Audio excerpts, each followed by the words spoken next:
Welcome to prime time debate. This is Satish. IBomma Ravi భారతీయుడు కాదా? తప్పు చేసిన రవికి ప్రేక్షకుల మద్దతు ఎందుకు? తాజా వ్యవహారం ఇండస్ట్రీకి మేలుకొల్ప. పైరసీపై ఫైర్ అవుతున్న ఇండస్ట్రీ అసలు చేయాల్సిందేంటి? రెమ్యునరేషన్, అధిక టికెట్ ధరల సంగతి ఏంటి? తాజా పైరసీ వివాదంపై మనం జేడి లక్ష్మీనారాయణ గారితో మాట్లాడబోతున్నాం. లక్ష్మీనారాయణ గారు నమస్తే సార్. నమస్తే సతీష్. రైట్, మనం చూస్తున్నాం సార్, గత వారం రోజులుగా బాగా ట్రెండింగ్లో ఉన్న ఇష్యూస్ రెండే. ఒకటి ఐబొమ్మ రవి అరెస్టు వ్యవహారం, ఇండస్ట్రీకి వ్యతిరేకంగా ఐబొమ్మ రవికి మద్దతుగా ఎక్కువ మంది ప్రేక్షకులు రెస్పాండ్ అవ్వటం. రెండోది ఇన్వెస్టిగేషన్. రెండో ఒక కీలకమైనది మావోయిస్టుల లొంగిబాటు, ఎన్కౌంటర్కి సంబంధించి ఆల్రెడీ దానిపైన మీరు స్పందించారు, దానికి విశేష ప్రాచుర్యం వచ్చింది. ఇప్పుడు ఈ ఐబొమ్మ రవి ఉదంతకు సంబంధించి చాలా ప్రశ్నలు ఇప్పుడు మన ముందు ఉన్నాయి సార్. అంటే ఐబొమ్మ రవి పైరసీ చేశాడు, తర్వాత దాదాపు ఒక 21 డొమైన్లు పెట్టాడు, 21,000 సినిమాలు, 50 లక్షల మంది సబ్స్క్రైబర్ డాటా ఉంది, ఇలాంటి ఒక తీవ్రతతో కూడిన నేరానికి పాల్పడ్డాడు.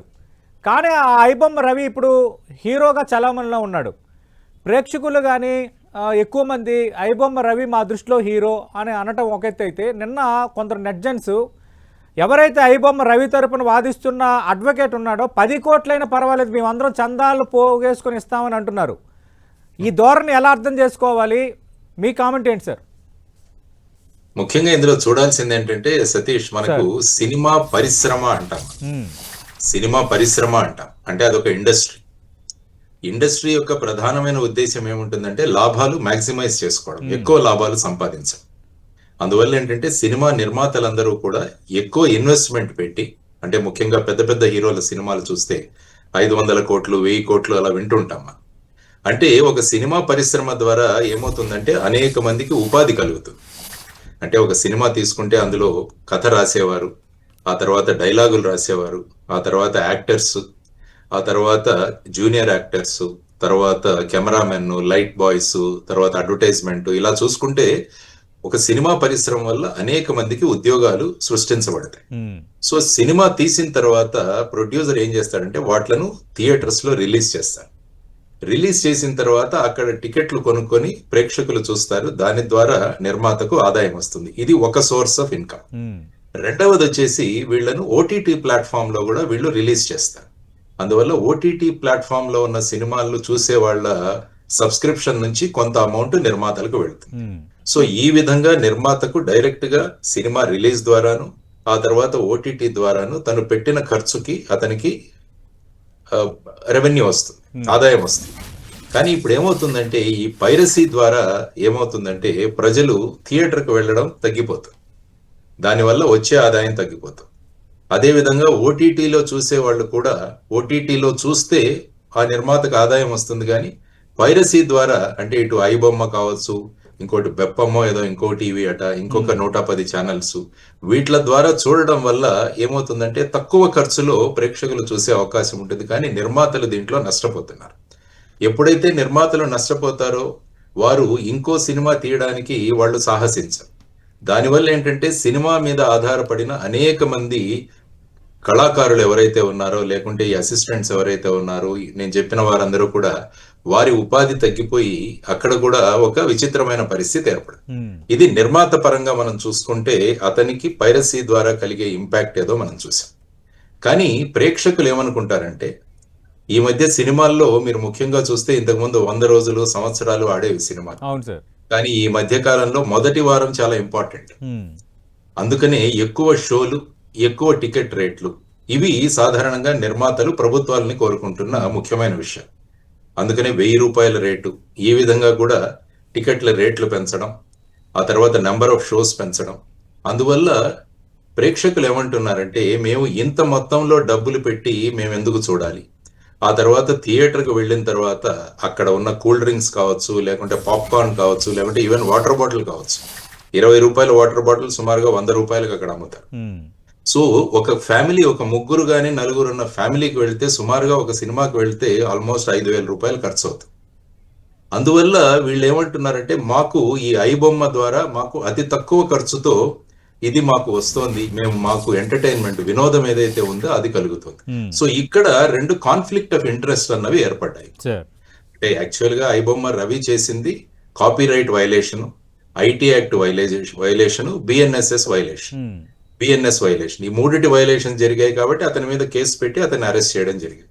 అంటే అతని అకౌంట్లలో సుమారుగా 20 కోట్ల రూపాయలు ఈ విధంగా అతనికి సమకూరాయని, ఆ తర్వాత సుమారుగా మీరు అన్నట్టు 21,000 సినిమాలు ఏవైతే ఉన్నాయో వాటిని, అంటే సాధారణంగా వీళ్ళు ఏం చేస్తారంటే సినిమా థియేటర్లోకి వెళ్ళి క్యామ్ కార్డర్ ద్వారా రికార్డ్ చేస్తారు, చేసి వాటిని ప్యారలల్ గా రికార్డ్ చేసి పంపించేస్తారు, అప్లోడ్ చేస్తారు ఈ పోర్టల్స్. అంటే మొన్న పైరసీ గురైన ముఖ్యమైన సినిమాలు ఇప్పుడు చూస్తే ముఖ్యంగా నేను విన్నది కాంతారా ఒకటి, డూడ్ అన్నది ఒకటి, మిరై అన్నది, ఈవెన్ ఓజీ అన్న సినిమా కూడా, ఇవన్నీ కూడా పైరసీకి గురి అయ్యాయి.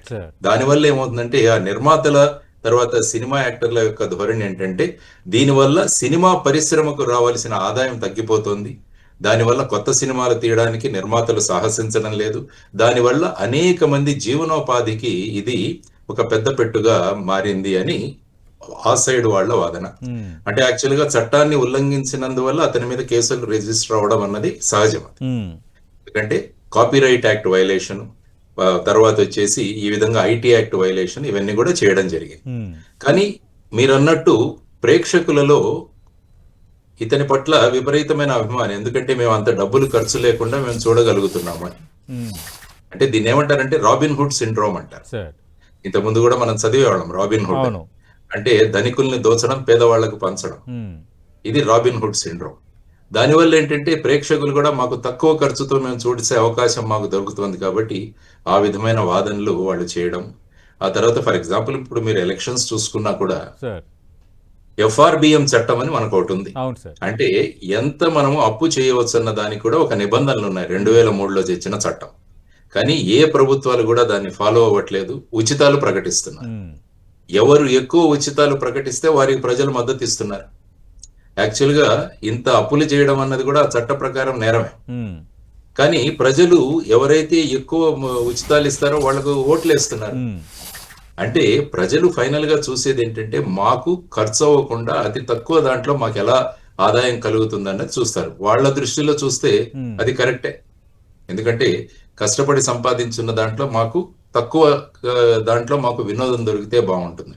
కాబట్టి ఇది కేవలం మన దేశంలో మాత్రమే, మన రాష్ట్రంలో మాత్రమే కాదు, ఇది అనేక దేశాల్లో కూడా ఈ పైరసీ అన్నది చాలా పెద్ద ప్రమాదకరమైనది. మీరు చూసుకుంటే సౌత్ కొరియా కావచ్చు, జపాన్ కావచ్చు, తర్వాత వచ్చేసి మిగతా దేశాలు కావచ్చు, వీటన్నిటిలో కూడా ఈ పైరసీ అన్నది చాలా పెద్ద అవరోధం కల్పించింది. అక్కడ కూడా ఆ దేశాలు కూడా అనేక కొత్త చట్టాలు తీసుకొచ్చారు, టాస్క్ ఫోర్స్లు ఏర్పాటు చేశారు, ప్రజా అవగాహన ప్రచారాలు చేశారు, టెక్నాలజీ ఆధారిత ట్రాకింగ్ విధానాలను పెంచారు. ఆ విధంగా పైరసీని తగ్గించి వాళ్ళు కూడా చాలా ప్రయత్నాలు చేశారు. సో ఇటువంటి సమస్యల వల్ల ఇప్పుడు ఒక కాన్ఫ్లిక్ట్ ఆఫ్ ఇంట్రెస్ట్ అన్నది ఏర్పడింది మన దాంట్లో. ఇక్కడ ఇంకో ఇష్యూ తెర ముందుకు వస్తుంది. అసలు ఐబొమ్మ రవి భారతీయుడు కాదు కదా, ఆయనకు భారత పౌరసత్వం లేదు అని ఈ వివాదం, ఈ ఇష్యూ మీద మీ కామెంట్ ఏంటి సార్? అలాంటి వ్యక్తి మనం డిటైన్ చేయొచ్చా? ఆయనకేమో కరేబియన్ ఐలాండ్స్లో సిటిజన్షిప్ ఉందంటున్నారు. ఇప్పుడు ఒక విదేశీ వ్యక్తి వచ్చి ఇక్కడ ఒక మర్డర్ చేస్తే అతను వదిలేస్తామండి. ఇప్పుడు ఒక వేరే దేశం యొక్క వ్యక్తి వచ్చి ఎవరినైనా పొడి చేశాడు, అంటే ఆయన ఏమి చేయకుండా మనం ఊరుకోవాలా? ఆయన వేరే దేశస్తుడని? భారతదేశంలో వచ్చి భారతదేశ చట్టాన్ని ఉల్లంఘిస్తే ఎవరైనా ఆ చట్టానికి వాళ్ళు బాధ్యత వహించాల్సిందే. ఈ చట్టాలు వాళ్ళకి అప్లికబుల్ అవుతాయి. ఈవెన్ ఇటువంటి ఇక్కడ నేరాలు చేసిన వ్యక్తులు వెళ్ళి వేరే దేశంలో దాక్కుంటే అక్కడి నుంచి కూడా తీసుకురావచ్చు వాళ్ళని. ఇప్పుడు మనం చూసాం, మన ఈ బాబా సిద్దికి యొక్క మర్డర్ కేసులో విష్ణుని అక్కడి నుంచి తీసుకొచ్చారు. ఇప్పుడు మనం విజయ్ మల్లయ్య కావచ్చు, తర్వాత నీరవ్ మోడీ కావచ్చు, వీళ్ళందరినీ కూడా అక్కడి నుంచి తెచ్చే ప్రయత్నాలు చేస్తున్నాం. అంటే వాళ్ళు భారతీయులు అక్కడికి వెళ్ళి తలదాచుకున్నారు.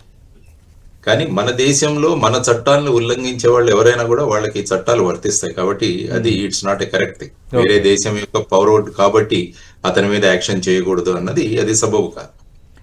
అంటే లక్ష్మీనారాయణ గారు, ఒకటి ఐబొమ్మ రవిని హీరోగా స్తుతిస్తున్నారన్న అంశం ఒకటి, కానీ ఆయన స్తుతిస్తూ ప్రేక్షకులు రేట్ చేస్తున్న ఇష్యూస్ విషయంలో ఇండస్ట్రీ ఎలా రెస్పాండ్ అవ్వాలి? ఎందుకంటే ఐబొమ్మ రవి అరెస్ట్ అనేది ఒక రకంగా మేలు ఇండస్ట్రీకి, మరో రకంగా మేలుకొలుపుగా చూడాలా? అధిక ధరలు వాస్తవం, రెమ్యునరేషన్లు హీరోలు తగ్గించుకోవట్లేదు, వ్యయాలు పెరుగుతున్నాయి, ఆ భారం ప్రేక్షకులు భరించాలంటున్నారు.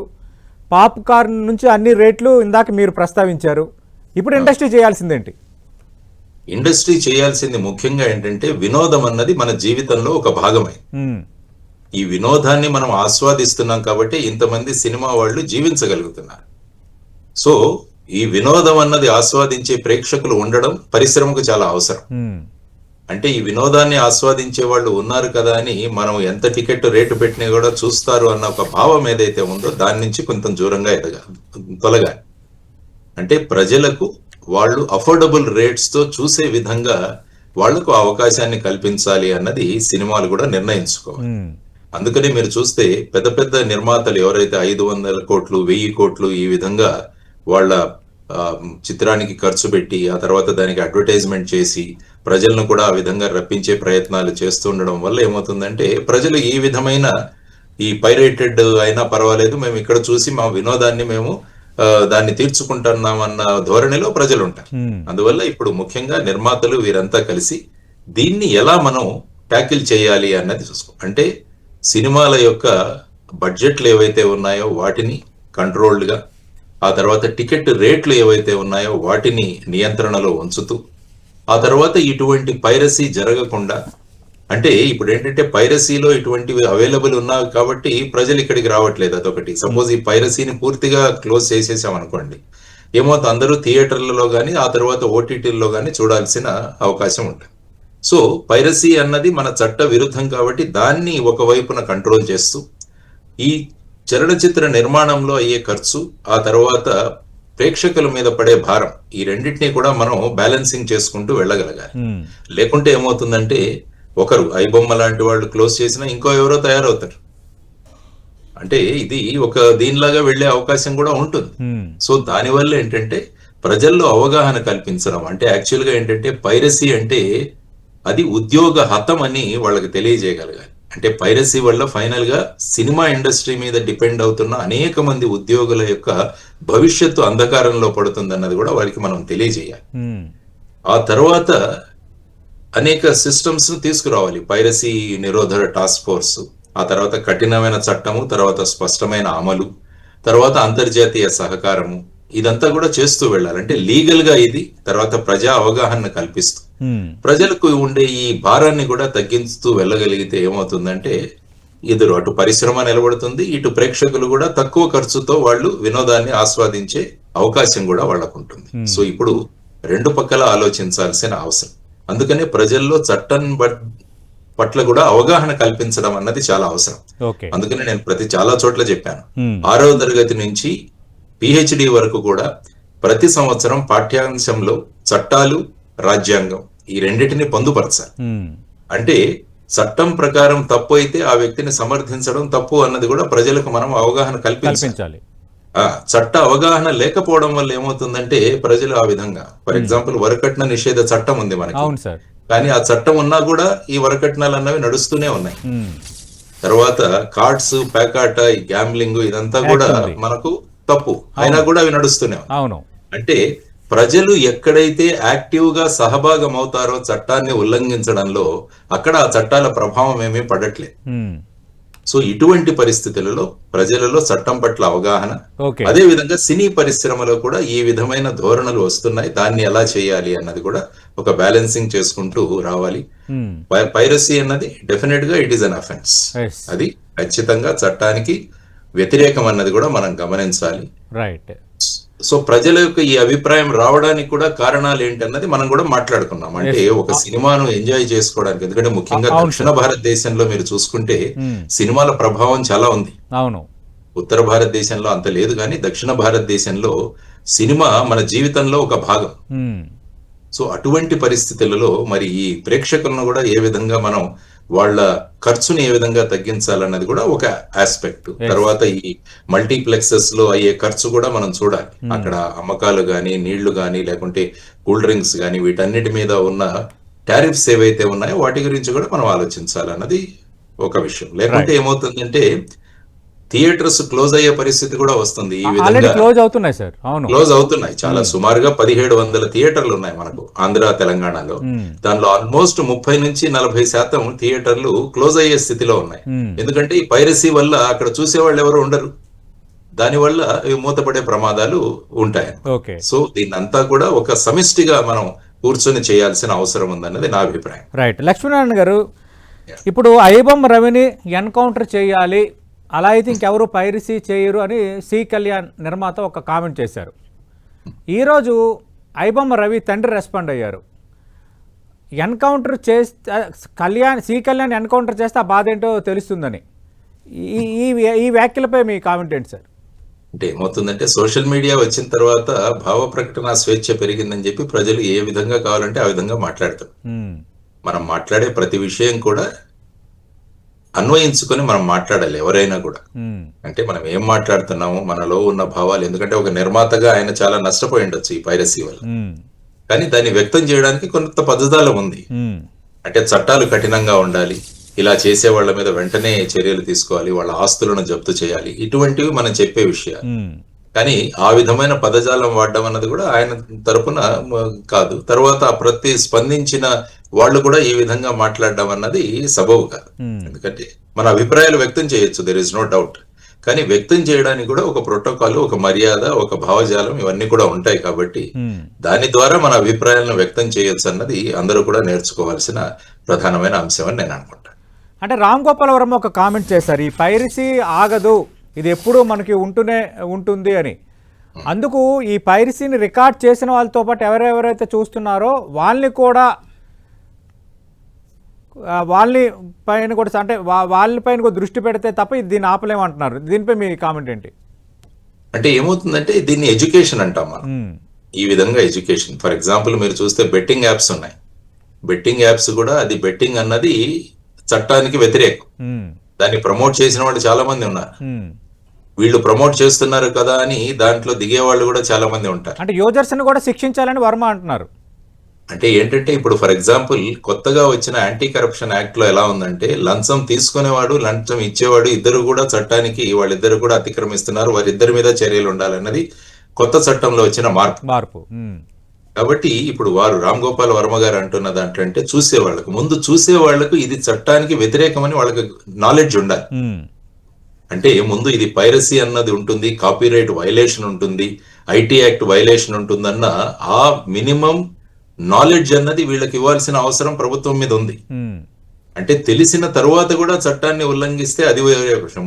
ముందు ప్రేక్షకుల్లో ఈ అవేర్నెస్ కలుగజేయడం, దానివల్ల మనం ఏదైనా చూస్తున్నప్పుడు అది లీగల్ గా ఉందా లేదా అన్నది ఒక ఇది కూడా రావాలి. అటువంటి మార్పులు కూడా తీసుకురావాలి. అమెరికాలో యాక్చువల్ గా మీరు చూస్తే ఇటువంటి పైరసీ ఏవైనా మనం బ్రాడ్కాస్ట్ చేస్తే వారికి కోడ్ ఇస్తారు. ఆ కోడ్ లేకుంటే అది పైరేటెడ్ అని చెప్పి మనం తెలుసుకోవచ్చు అనమాట. సో అటువంటి జనరల్ అవేర్నెస్ అన్నది కూడా ప్రజలకు కలగజేయడం అన్నది చాలా అవసరం.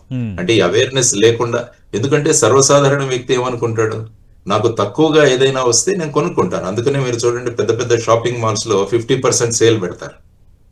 అంటే ఒక రకంగా ప్రజలను ఆకర్షించడానికి, అంటే తక్కువ ఖర్చులో మేము అదే వస్తువులు ఇస్తాము. అంటే జనరల్ గా పబ్లిక్ టెండెన్సీ అదే కదా, నేను కష్టపడి సంపాదించుకున్న డబ్బును నేను ఆదా చేయాలి, తక్కువ ఖర్చుతో నేను నాకు కావాల్సినవి తీసుకురావాలన్నది హ్యూమన్ సైకాలజీ. సో ఆ విధంగా అది చట్ట వ్యతిరేకం అన్నది వాళ్లకు పరిజ్ఞానం ఉందా లేదా అన్నది మనం కల్పించాల్సిన అవసరం చాలా ఉంది. అంటే ఈ పైరసీ అన్నది కూడా ఆపడం కూడా చాలా కష్టమే, ఇట్స్ నాట్ దట్ ఈజీ. అందుకని నేను ఇంతకుముందు చెప్పినట్టు సౌత్ కొరియా కావచ్చు, జపాన్ కావచ్చు, అమెరికా కావచ్చు, వీటన్నిటిలో ఈ విధమైన పైరసీకి గురై వాళ్ళు సమగ్రమైన డిజిటల్ మానిటరింగ్ వ్యవస్థలను వాళ్ళు తీసుకొచ్చారు. తర్వాత ఇంటర్నెట్ సర్వీస్ ప్రొవైడర్స్ తో రియల్ టైం కోఆర్డినేషన్ కూడా వాళ్ళు ఏర్పాటు చేస్తున్నారు. సో ఇలాంటివన్నీ కూడా చేశారు. కాబట్టి ఒక పక్క పైరసీని నిరోధించడం, ఇంకొక పక్క ప్రజల్లో అవగాహన కల్పించడం, ఆ తర్వాత ప్రజలకు అయ్యే ఎక్కువ ఖర్చుని మనం ఏ విధంగా నియంత్రించాలి, ఈ మూడు విధాలుగా మనం గనక ఒక మోడల్ తీసుకురాగలిగితే then that will be a solution అని నేను అనుకుంటాను సతీష్. అంటే లక్ష్మీనారాయణ గారు, మనం చూస్తున్నాము అంటే ఐబొమ్మే టార్గెట్ అయింది, ఇంకా అలాంటి పైరసీ సైట్లు చాలా ఉన్నాయని. ఎందుకంటే ఇది అయిన వెంటనే ఐబొమ్మ 1 అన్నారు, తర్వాత మ్యూ రూల్స్ అన్నారు, ఇంకా నెంబర్ ఆఫ్ సైట్స్ ఉన్నాయి. అవును. రెండోది ఈయన వాళ్ళ టీం మెంబర్లు దొరకకుండా వ్యూహాత్మకంగానే ఈయన లొంగిపోయాడు అన్న చర్చ కూడా ఒకవైపు సాగుతోంది. అంటే ఇన్వెస్టిగేషన్ కొనసాగుతుంది కదా, ఇతన్ని కస్టడీలోకి తీసుకున్నారు, ఇతన్ని అవును. ప్రశ్నిస్తారు, ఇతని ద్వారా వచ్చే సమాచారంలో ఇంకా ఎవరెవరు దీంట్లో ఇన్వాల్వ్ అయ్యి ఉన్నారు అన్నది కూడా వారు బయటికి తీసుకొస్తారు. ఉమ్, అంటే అది ఓవర్ నైట్ మనం రిజల్ట్స్ ప్రొడ్యూస్ చేయలేం కదా అవును. మొత్తం, ఎందుకంటే ఈ సర్వర్స్ అన్ని పెట్టుకుని ఎక్కడో వేరే చోట్ల కరేబియన్ ఐలాండ్స్ లో పెట్టారని విన్నాం అది. ఉమ్, సో అక్కడి నుంచి ఏ విధంగా పెట్టారు, తర్వాత అక్కడి నుంచి ఇన్ఫర్మేషన్ తీసుకురావాలి, ఇదంతా కూడా కొంత సమయం పట్టే అవకాశం మనకు. ఓకే. సో ఆ విధంగా చూస్తూ వీరితో పాటు ఇంకా ఎవరైనా పైరసీ చేస్తున్న వాళ్ళ మీద కూడా చర్యలు ఖచ్చితంగా తీసుకుంటారు, ఎందుకంటే చట్టానికి వ్యతిరేకం కాబట్టి. అవును. చట్టంలో పైరసీ అన్నది చెయ్యొచ్చు అంటే అది చట్ట వ్యతిరేకం కాదు, కానీ చట్టంలో స్పష్టంగా copyright act violation, IT act violations ఉన్నాయి కాబట్టి అది నేరం. ఓకే. కాబట్టి నేరం చేసిన వాళ్ళ అంటే మీద ఈ ఐబొమ్మ విధంగా రవికి పడే సెక్షన్ ఏంటి సార్? ఇప్పుడు ఈ సెక్షన్స్ అట్రిబ్యూట్ అయితే అవుతున్నాయి కాబట్టి.